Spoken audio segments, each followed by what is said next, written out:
प्रेम कहानी का अंजाम हमेशा सुखद नहीं होता, खासकर जब समाज और परिवार की इज्जत दांव पर लग जाए। जनपद जालौन में एक ऐसी ही फिल्मी स्क्रिप्ट जैसी घटना सामने आई है, जहां अपनी प्रेमिका से चोरी छिपे मिलने आए एक फौजी को अचानक ही दूल्हा बनना पड़ गया। गांव वालों और लड़की के परिवार ने मिलकर एक सुनसान मंदिर में मंडप सजवाया, पंडित बुलाए गए और पूरे विधि विधान से 7 फेरों की रस्म अदा करा दी गई। लेकिन ये शादी प्रेम के बंधन से नहीं, बल्कि सामाजिक दबाव और समझौते से जन्मी थी। बता दें कि यह घटना जनपद जालौन के कालपी कोतवाली क्षेत्र की है।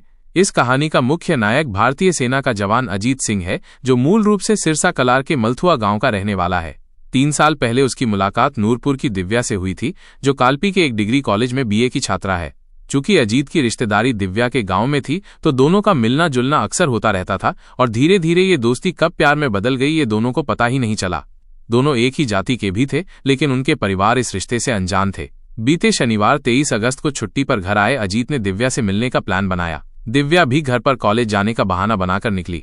दोनों कालपी के हरिगंज में मिले, लेकिन जब शाम तक दिव्या घर नहीं लौटी तो उसके भाई को शक हुआ। दिव्या की तलाश शुरू हुई, पुलिस से भी संपर्क साधा गया। आखिरकार खुद दिव्या का भाई उसे ढूंढते ढूंढते कॉलेज पहुंचा, जहां से पता करते हुए वो दोनों तक पहुंच गया और उन्हें आपत्तिजनक स्थिति में पकड़ा। भाई ने तुरंत घरवालों और गांव के कुछ लोगों को बुलाया। शुरुआत में दोनों परिवारों ने विरोध किया, लेकिन स्थिति की गंभीरता और समाज में बदनामी के डर ने सबको एक समझौते पर मजबूर कर दिया। गांव वालों ने पंचायत बुलाई और फैसला हुआ कि इस मसले का एक ही समाधान है कि दोनों की तुरंत शादी करा दी जाए।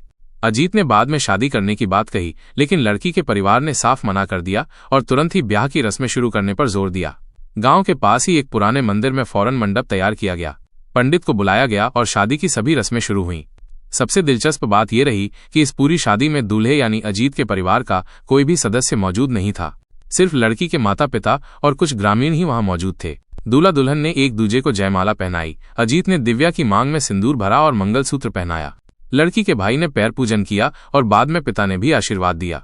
इस पूरे घटनाक्रम का वीडियो अब सोशल मीडिया पर वायरल हो रहा है, जिसमें साफ देखा जा सकता है कि ये शादी स्वेच्छा से नहीं, बल्कि एक मजबूरी में की गई थी। शादी की रस्में पूरी होने के बाद अजीत सिंह मौके से चला गया और ये कहकर गया कि वो बाद में दिव्या को विदा कराकर अपने घर ले जाएगा।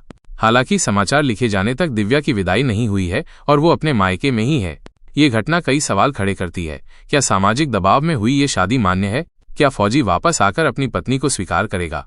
जब इस मामले पर कालपी के सीओ अवधेश कुमार चौहान से बात की गई तो उन्होंने कहा कि इस मामले की कोई भी शिकायत पुलिस में दर्ज नहीं हुई है और न ही कोई परिवार हमारे पास पहुंचा है। उन्होंने ये भी जोड़ा कि यदि लिखित शिकायत आती है तो मामले की जांच की जाएगी और उचित कार्रवाई की जाएगी। ये घटना दिखाती है कि प्रेम और सामाजिक मर्यादा के बीच का टकराव किस तरह अनचाहे और जटिल परिणामों को जन्म दे सकता है। अब सवाल ये है कि क्या इस जबरन हुई शादी का भविष्य उज्जवल होगा? ये तो आने वाला वक्त ही बताएगा।